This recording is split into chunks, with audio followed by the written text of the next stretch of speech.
आज Doubtnut app download करें। Doubtnut पर अपने सभी गणित, रसायन विज्ञान, भौतिक विज्ञान और जीव विज्ञान के डाउट्स का करो सफाया। बस प्रश्न की फोटो खींचो, एक ही प्रश्न को क्रॉप करो और तुरंत वीडियो सोल्यूशन पाओ। अभी डाउनलोड करें। इस प्रश्न में हमें दिया हाइड्रोजन परमाणु के स्पेक्ट्रम में प्राप्त होने वाली कुछ स्पेक्ट्रमी रेखाओं की तरंगदैर्ध्य नीचे दी गई है। इनमें से लाइमन श्रेणी की तरंगदैर्ध्य चुनिए। हमारे पास क्या है, हाइड्रोजन परमाणु के स्पेक्ट्रम में प्राप्त होने वाली कुछ स्पेक्ट्रमी रेखाओं की तरंगदैर्ध्य दिया है। ठीक, अब हमें बताना है इनमें से लाइमन श्रेणी की तरंगदैर्ध्य कौन सी है। लाइमन श्रेणी क्या होता है, जब कोई भी इलेक्ट्रॉन उच्च कक्षा से n बराबर पहली कक्षा में आता है तो वहाँ पे जो हमें सीरीज मिलती है श्रेणी, वो हमारी होती है लाइमन श्रेणी। ठीक, n बराबर 1 हमारी क्या होती है, लाइमन श्रेणी। अब कोई भी इलेक्ट्रॉन अगर इस उच्च कक्षा से इस n बराबर पहली कक्षा में आएगा तो वहाँ से फोटोन उत्सर्जित करेगा और उस उत्सर्जित फोटोन की जो तरंगदैर्ध्य होगी वो हमारी क्या कहलाएगी, लाइमन श्रेणी की तरंगदैर्ध्य। ठीक, तो इस तरह से हमने अपने यहाँ पे अपनी कक्षा बना लिया। ये हमारे पास कौन सी कक्षा है, n बराबर दूसरी कक्षा। ये हमारे पास कौन सी कक्षा है, n बराबर तीसरी कक्षा। अगर किसी उच्च कक्षा से जब निम्न कक्षा पे इलेक्ट्रॉन आता है तो वहाँ से क्या करता है, हमारे पास फोटोन को उत्सर्जित करता है और उस फोटोन की जो तरंगदैर्ध्य होती है वो हमारा तरंगदैर्ध्य वहाँ से निकलती है। तो यहाँ से देखेंगे, अगर n बराबर दूसरी कक्षा से n बराबर पहली कक्षा पे अगर कोई इलेक्ट्रॉन आएगा तो वो कहाँ पे आया, n बराबर पहली कक्षा पे। n बराबर पहली कक्षा किसकी होती है, लाइमन श्रेणी की।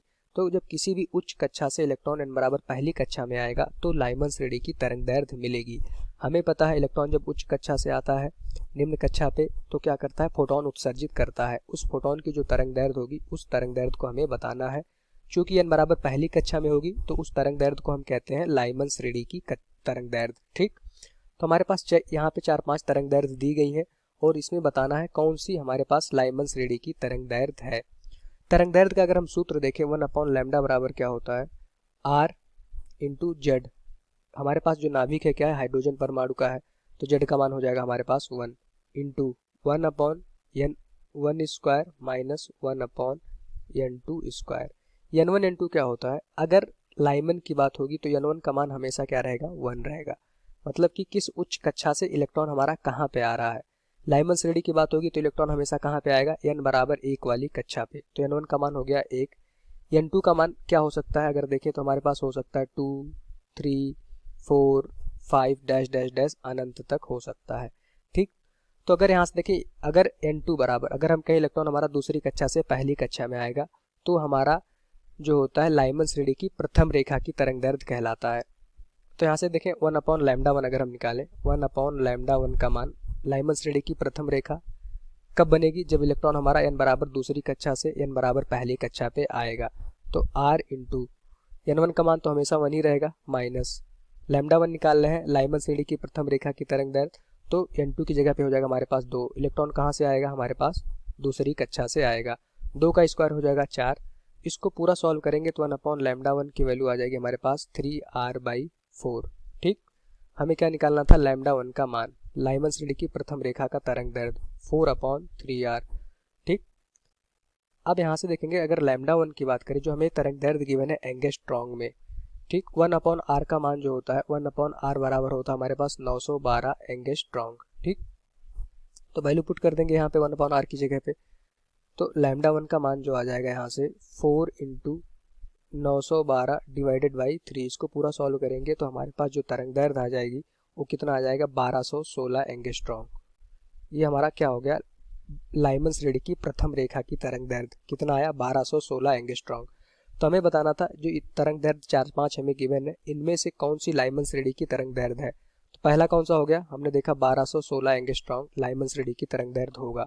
लाइमन श्रेणी की क्यों होगा, क्योंकि इलेक्ट्रॉन हमारा n बराबर दूसरी कक्षा से n बराबर 1 पे आ रहा था। n बराबर 1 हमारी लाइमन श्रेणी होती है, तो उसकी तरंगदैर्ध्य हमने निकाली, आ गया 1216 एंगस्ट्रॉन्ग। 1216 हमें तरंगदैर्ध्य इस ऑप्शन में दिया था, तो ये हमारा क्या होगा, लाइमन श्रेणी की तरंगदैर्ध्य होगी। इसी तरह से हम निकालते हैं लाइमन श्रेणी की दूसरी रेखा की तरंगदैर्ध्य। n बराबर 3 से इलेक्ट्रॉन जब n बराबर 2 पे आ रहा होगा तो उस समय हमारे पास जो लैम्डा आ जाएगा 1/λ2 बराबर क्या हो जाएगा हमारे पास, r इंटू 1/n1 का मान हमेशा 1 ही रहेगा, माइनस इस बार इलेक्ट्रॉन हमारा कहाँ से आ रहा है, तीसरी कक्षा से, तो यहाँ से हो जाएगा 1/9। ठीक, क्योंकि यहाँ पे क्या होता है हमारे पास n2 का स्क्वायर, n2 का मान क्या हो जाएगा 9, क्योंकि इलेक्ट्रॉन कहाँ से आ रहा है हमारे पास, n बराबर तीसरी कक्षा से। तो इसको पूरा सॉल्व करेंगे तो λ2 का मान आ जाएगा यहाँ से 9/8r। ठीक, ये हमारे पास क्या आ गया, लैम्डा 2 का मान आ गया। 1/r की वैल्यू कितनी होती है, 912 एंगस्ट्रॉम। पुट कर देंगे तो लैम्डा 2 का मान आ जाएगा हमारे पास 9 × 912 डिवाइडेड बाई 8। ठीक, ये हमारे पास लैम्डा 2 का मान आ जाएगा। तो यहाँ से हमने क्या देखा, लैम्डा 2 का मान हमारे पास आ गया 1026 एंगस्ट्रॉम। ये हमारा हो गया लैम्डा 2 का मान। ठीक, तो अगर हम ऑप्शन में देखें क्या 1026 एंगस्ट्रॉम हमें दिया था, तो यहाँ से देखेंगे हाँ हमें 1026 एंगस्ट्रॉम यहाँ पे दिया था। तो दूसरा हमारे पास जो लाइमन श्रेणी की तरंग दैर्ध्य हो जाएगी इन चार ऑप्शन में से क्या हो जाएगा हमारे पास 1026 एंगस्ट्रॉम। ठीक, इसी तरह से हम एक और लाइन की निकालते हैं। चूंकि अभी हमारे पास क्या बचा है, एक ये बचा है, दो और एक तीन अभी हमारे पास बचे हैं। दो तो हमने निकाल लिए कि हमारे लाइमन श्रेणी के तरंग दैर्ध्य होंगे। अभी इलेक्ट्रॉन हमारा n बराबर चौथी कक्षा से आ रहा है। ठीक, n बराबर चौथी कक्षा से n बराबर पहली कक्षा में आ रहा है। उस केस में वो हमारे पास लाइमन श्रेणी की तीसरी रेखा की तरंग दैर्ध्य हो जाएगी 1/λ3। ठीक, तो हमने क्या निकाला, 1/λ1 यहाँ से निकाल लिया, 1/λ2 यहाँ से निकाल लिया। अब हम λ3 यहाँ से निकाल रहे हैं। λ3 कब होगा लाइमन श्रेणी में, जब इलेक्ट्रॉन हमारा n बराबर चौथी कक्षा से पहली कक्षा पे आ रहा होगा इस तरह से। तो यहाँ पे जो तरंग दैर्ध्य मिलेगी, कौन सी तरंग दैर्ध्य मिलेगी हमारे पास, λ3। ठीक, इसका मान क्या हो जाएगा हमारे पास r × 1/n1²। n1 का मान तो हमेशा 1 ही रहेगा लाइमन के केस में, 1/n2²। इलेक्ट्रॉन हमारा कहाँ से आ रहा है, चौथी कक्षा से। 4 का स्क्वायर क्या हो जाएगा हमारे पास 16। ठीक, इसको पूरा सॉल्व करेंगे तो λ3 का मान आ जाएगा, λ3 का मान कितना हो जाएगा हमारे पास 16/15 × r।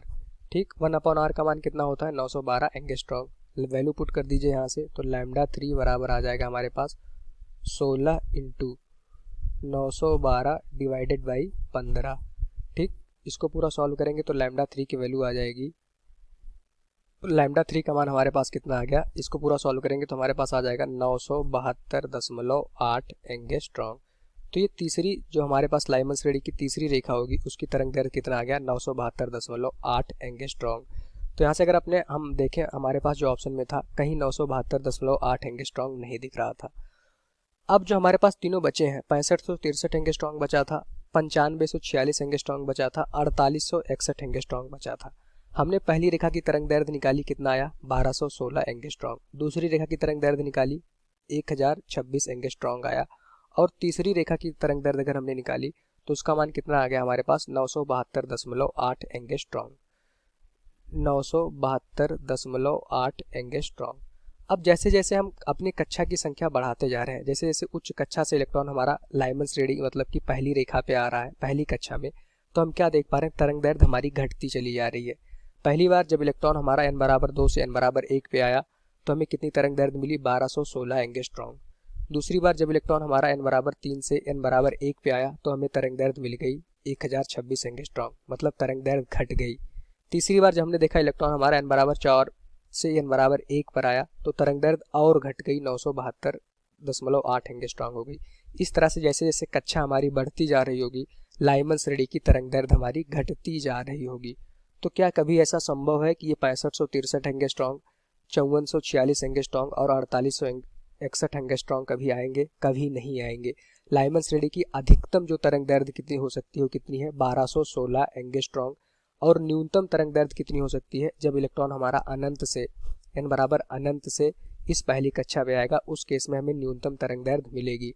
तो इस क्वेश्चन में हमें बताना था कि कौन सी तरंग दैर्ध्य लाइमन श्रेणी की होगी। तो यहाँ से हम डेफिनेटली कह सकते हैं सिर्फ दो तरंग दैर्ध्य, एक हमारे पास क्या होगी 1216 एंगस्ट्रॉम वाली जो तरंग दैर्ध्य है ये हमारे पास पहली, और दूसरी हमारे पास क्या 1026 एंगस्ट्रॉम। यही दोनों जो तरंग दैर्ध्य है यही हमारा लाइमन श्रेणी की तरंग दैर्ध्य होंगी, जो हमें 1 2 3 4 5 तरंग दैर्ध्य गिवन थी। तो हमारा आंसर क्या हो जाएगा 1216 एंगस्ट्रॉम और 1026 एंगस्ट्रॉम ही इन पांचों में से ऐसी तरंग दैर्ध्य है जो लाइमन श्रेणी में पाई जाती है। ठीक, यही हमारा इस क्वेश्चन का आंसर हो जाएगा। Thank you. कक्षा 6वीं से 12वीं से लेकर नीट, IIT, JEE वो एडवांस के लेवल तक 1 करोड़ से ज्यादा छात्रों का भरोसा। आज ही डाउनलोड करें डाउटनेट ऐप या व्हाट्सएप करें अपने सारे डाउट्स 8400 400 400 पर।